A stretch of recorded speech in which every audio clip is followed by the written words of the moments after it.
Bueno, vamos ahora con la píldora al tema 3, es decir, la relativa a lo que sería la actuación criminológica y los operadores jurídicos. Bien, bueno, antes de nada comenzar con lo que sería una pequeña introducción y básicamente en cuanto a la controversia, ¿no? A la cuestión bastante controvertida de lo que respecta a la actuación profesional del criminólogo, pero básicamente partiendo de ese reconocimiento de la figura del criminólogo como tal.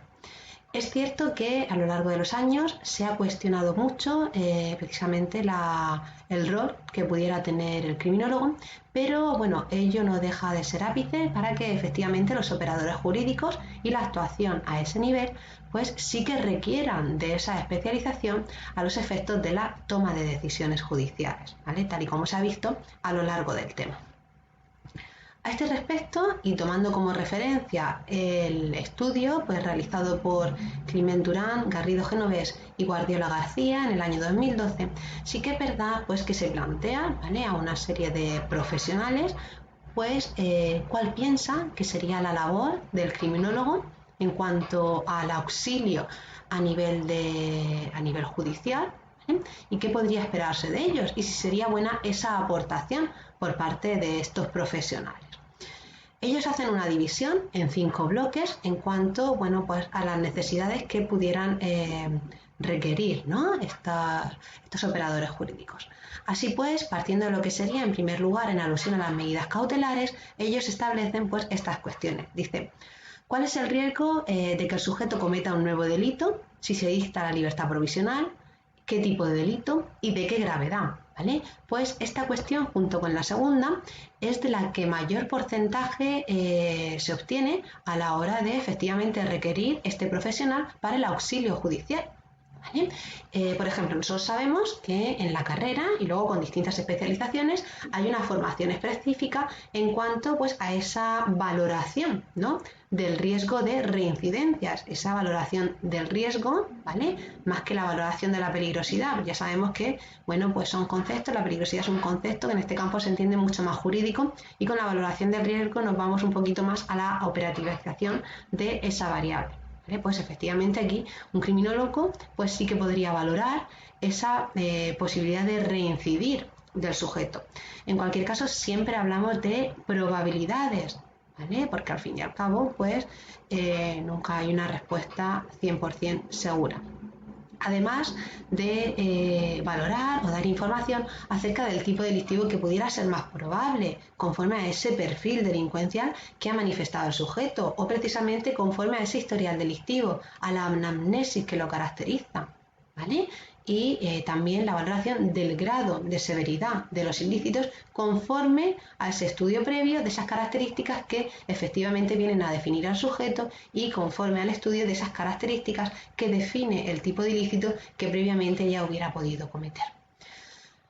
Como ya digo, pues otra de las cuestiones que en mayor medida es aceptada por los operadores jurídicos de cara a esa necesidad de auxilio por parte de profesionales sería pues qué medidas servirían para garantizar el mejor control del imputado en situación de libertad provisional, ¿vale? Al fin y al cabo, pues nos podríamos mover un poquito por todo el campo de la criminología preventiva, criminología ambiental, ¿vale?, en cuanto pues esas medidas a instaurar de cara a evitar posibles reiteraciones delictivas. Otras cuestiones que se plantean serían las siguientes. Dice, ¿conviene imponer al imputado alguna medida de alejamiento, residencia o restricción de comunicación o atribuir el uso de la vivienda común a la víctima? ¿Vale? Esto también lo vamos a encontrar dentro del Código Penal expresamente en artículo 83 y siguientes relativos a esas prohibiciones y deberes, ¿vale? El punto 4 dice, en supuestos de violencia de género, sustracción de menores y otros parecidos, deben adoptarse medidas para proteger a los hijos y en relación al uso de vivienda, prestación de alimentos, régimen de custodia, visitas. Estaríamos un poquito también ahí en lo que sería el entorno civil, ¿no?, a nivel del ámbito civil, de la jurisdicción civil.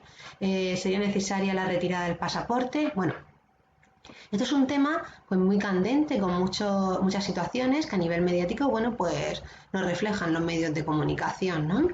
Sí que es cierto que en los supuestos de violencia de género también están esas prohibiciones, esos deberes, recogidos expresamente en el Código Penal y que bien sabemos que si el Código Penal es un texto normativo que lo que va a hacer es estudiar el hecho típico, las consecuencias a imponer para los sujetos, etcétera, etcétera, hablar de personas físicas, personas jurídicas, lo cierto es que indirectamente está reflejada la figura de la víctima en cuanto a que se moldea esa consecuencia jurídica a imponer en respeto o protección o tutela de esas víctimas, ¿vale? De esos sujetos pasivos. ¿Vale? El ejemplo más claro es el delito de violencia de género, donde la víctima exclusivamente será la mujer. Y además, pues relacionamos lo que sería ese punto 4 con la reciente ley orgánica de 2021, de 4 de junio, de protección integral a la infancia y a la adolescencia frente a la violencia. Por último, dentro de este bloque, pues estaría la cuestión, dice, ante la ineficacia o incumplimiento de una medida, conviene sustituirla por otra y en qué términos. Bueno, pues esa es una valoración que también podría dejarse en manos del criminólogo según los operadores jurídicos. En cuanto a lo que sería un segundo bloque en relación a la sentencia, pues básicamente los autores pues refieren que sería interesante, ¿vale? En relación a la pregunta 7, dice ¿cuál es el riesgo de reincidencia que presenta el sujeto tras la sentencia?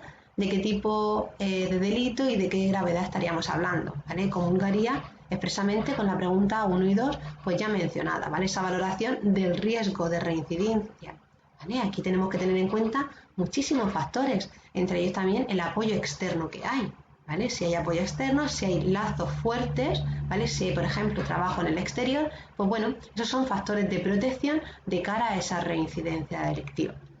La pregunta 6, ¿existen otros elementos de relevancia criminológica en la comisión del delito que resulte útil, ¿no? De cara a dictar sentencia, ¿vale? Pues considerar pues otros factores pertinentes, por ejemplo, la existencia de patologías o no. ¿Qué medidas o penas complementarias conviene adoptar en la ejecución de la sentencia de cara a favorecer esa rehabilitación?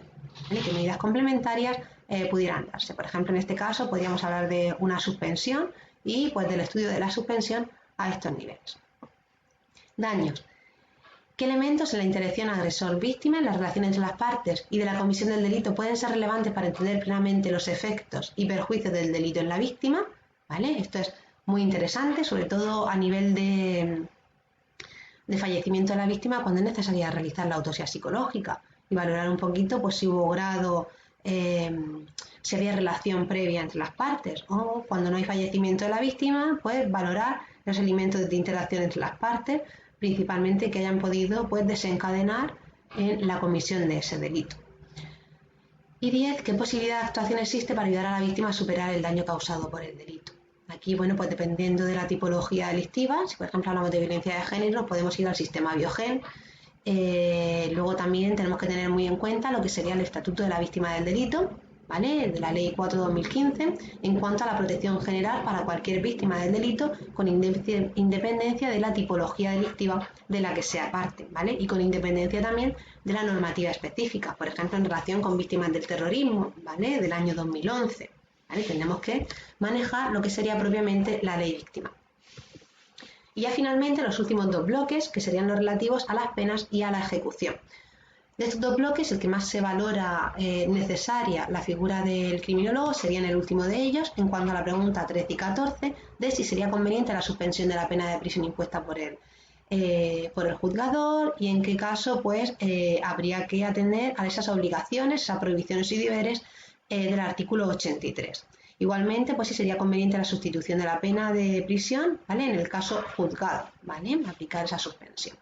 Ya digo que estas dos preguntas también serían muy valoradas y en cuanto a la suspensión tenemos que atender pues a lo que refleja propiamente el Código Penal, cómo se entiende la suspensión y si efectivamente sería adecuada la suspensión atendiendo a las características que presenta el sujeto y al fin y al cabo en cuanto a esa posibilidad de reincidencia futura.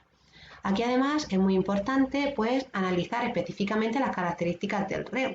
Por ejemplo, si hablamos de personas de más de 70 años, personas con una enfermedad bastante grave, personas con drogodependientes, por ejemplo, ¿vale? Con algún tipo de adicción, donde, bueno, pues sabemos que la suspensión puede ser de 5 años, pero excepcionalmente se puede ampliar hasta 7 años. ¿Vale? Pues entonces todas esas características específicas pues sí que serían objeto de valoración por parte de un profesional, ¿vale? Principalmente en razón de esa percepción del riesgo futuro. Y ya por último, bueno, el bloque que nos hemos saltado, que sería el bloque cuarto en relación a las penas. Dice, a la hora de dictar sentencia y cuando el código lo permita, conviene aplicar en el caso una pena alternativa a la prisión, en qué caso, cuál sería más apropiada. Y una vez determina en el acusado un internamiento con medida de seguridad, es conveniente la aplicación de otras medidas contenidas en el 105 del Código Penal. Bueno, pues esto básicamente lo que hace alusión pues sería que cuando yo tengo un delito, efectivamente se aplica una pena, pero cuando hablo de un estado peligroso hablamos de la aplicación de esas medidas de seguridad. Si nos vamos, por ejemplo, al 101 y siguientes del Código Penal, ahí tendríamos lo que serían las medidas de seguridad privativas de libertad. Bueno, pues en este caso, pues valorar, ¿no?, ese estado peligroso conforme a la aplicación, por ejemplo, de una eximente completa del 20.1 del Código Penal, en el que el sujeto sería inimputable. ¿Vale? Entonces, pues valorar la conveniencia específicamente de esas aplicaciones, de la aplicación de esa medida. O, por ejemplo, el caso de un sujeto que está cumpliendo medida en un centro ordinario y de repente le da un brote agudo, donde se plantea específicamente pues un cambio de centro, ¿no? Siempre en aras a esa rehabilitación o ese carácter más asistencial del sujeto, ¿vale? Por tener un problema psiquiátrico, psicológico. Bien, pues entonces podría darse esa medida también. Bueno, pues nada más y muchísimas gracias por vuestra atención.